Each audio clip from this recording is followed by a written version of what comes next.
নমস্কার, একালের রান্নাঘরে সকলকে স্বাগত জানাই। আজকে আমি সম্পূর্ণ নিরামিষভাবে লোভনীয় স্বাদের ঝিঙের একটি রেসিপি নিয়ে চলে এসেছি। এটি বানানো যেমন সহজ, খেতে হয় ভীষণই সুস্বাদু। এটি আপনারা ভাত বা রুটি দুটোর সাথেই পরিবেশন করতে পারবেন। চলুন শুরু করা যাক আজকের রেসিপিটি ভালো লাগলে অবশ্যই একটা লাইক করবেন আর আমার এই ছোট্ট চ্যানেলটিকে সাবস্ক্রাইব করে আমার পাশে থাকবেন। এই রান্নাটি করবার জন্য আমি এখানে 1 কিলো ঝিঙে নিয়েছি আর এই ঝিঙেগুলোর খোসা ছাড়িয়ে পরিষ্কার করে ধুয়ে নিয়েছি। আর নিয়েছি দুটো মাঝারি সাইজের আলু। এই আলু দুটোকে ছোট ছোট টুকরো করে কেটে নিয়ে পরিষ্কার করে ধুয়ে নিয়েছি। এখন এই ঝিঙেগুলোকে ছোট ছোট টুকরো করে কেটে নেব।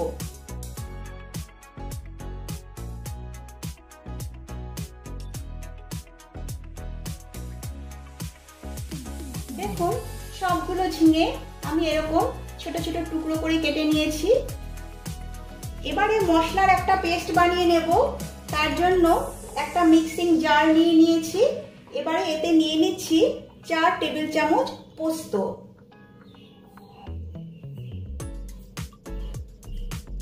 আর দিচ্ছি 2 টেবিল চামচ সাদা তিল। তবে সাদা তিলের পরিবর্তে আপনারা 4 মগজও দিতে পারেন। দিচ্ছি কয়েকটা কাজু বাদাম। তবে আপনারা যদি কাজু বাদাম দিতে না চান তাহলে এটা বাদ দিতে পারেন। আর দিচ্ছি 4টে কাঁচা লঙ্কা। মশলাগুলো পেস্ট করার জন্য দিচ্ছি সামান্য জল। এবারে এই মশলাগুলো ভালো করে পেস্ট করে নেব। মশলা পেস্ট করে নিয়েছি। এবারে যাচ্ছি মূল রান্নায়। এখন গ্যাসে একটা কড়াই বসিয়ে দিয়েছি। কড়াইটা ভালোভাবে গরম হয়ে গেছে এবং এতে দিয়ে দিচ্ছি পরিমাণ মতো সরষের তেল। আমি সরষের তেলে রান্নাটা করছি, আপনারা চাইলে সাদা তেলেও এই রান্নাটি করে নিতে পারেন। তেল ভালোভাবে গরম হয়ে গেছে। এবারে এতে আমি কেটে রাখা আলু ভেজে নিচ্ছি। দিচ্ছি সামান্য লবণ, 1 পিঞ্চ হলুদ গুঁড়ো। এবারে এই আলুগুলোকে হালকা ভেজে নেব। আলুগুলো হালকা ভেজে নিয়েছি, প্রায় 50% মতো সেদ্ধ হয়েছে। বাকিটা রান্না করতে করতে সেদ্ধ হয়ে যাবে। এবারে এই ভাজা আলুগুলোকে তেল থেকে তুলে নিচ্ছি।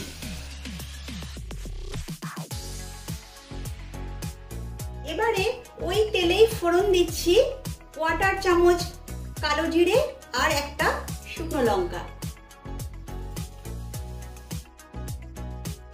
ফোড়ন ভেজে নিয়েছি। এবারে এতে দিচ্ছি পেস্ট করে রাখা পোস্ত।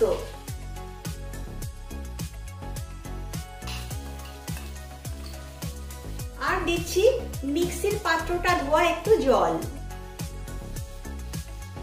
দিচ্ছি স্বাদ মতো লবণ। আর দিচ্ছি 1 পিঞ্চ হলুদ গুঁড়ো। পোস্ততে অনেকে হলুদ খায় না। যারা হলুদ খায় না তারা হলুদ দেবেন না, কিন্তু আমি এখানে 1 পিঞ্চ হলুদ গুঁড়ো দিচ্ছি। এখন এই সব কিছু ভালোভাবে কষিয়ে নিচ্ছি।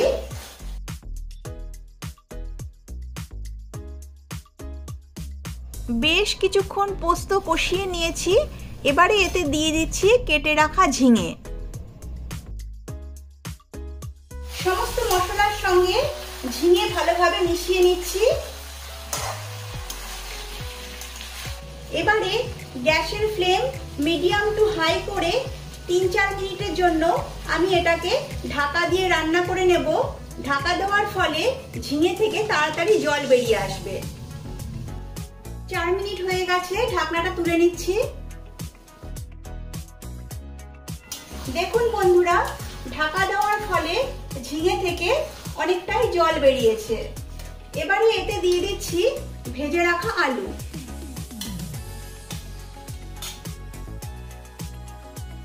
সবকিছু মিশিয়ে নিচ্ছি। এবারে গ্যাসের ফ্লেম হাই করে ঝিঙে থেকে যে জল বেরিয়েছে সেই জলটাকে শুকিয়ে নেব। ঝিঙে থেকে যে জল বেরিয়েছিল সেই জলটা পুরো শুকিয়ে গেছে। এখন এতে দিয়ে দিচ্ছি ব্যালেন্সের জন্য হাফ চামচ চিনি। এবারে চিনি ভালোভাবে মিশিয়ে নিচ্ছি। ঝিঙে আলু পোস্ত একদম রেডি হয়ে গেছে। আলু আর ঝিঙে খুব ভালোভাবে সুসেদ্ধ হয়ে গেছে। এবারে আমি গ্যাসের ফ্লেম অফ করে দিচ্ছি। এবারে এটাকে 3-4 মিনিটের জন্য স্ট্যান্ডিং টাইমে রাখছি, তারপর একটা সার্ভিং প্লেটে নিয়ে নিচ্ছি।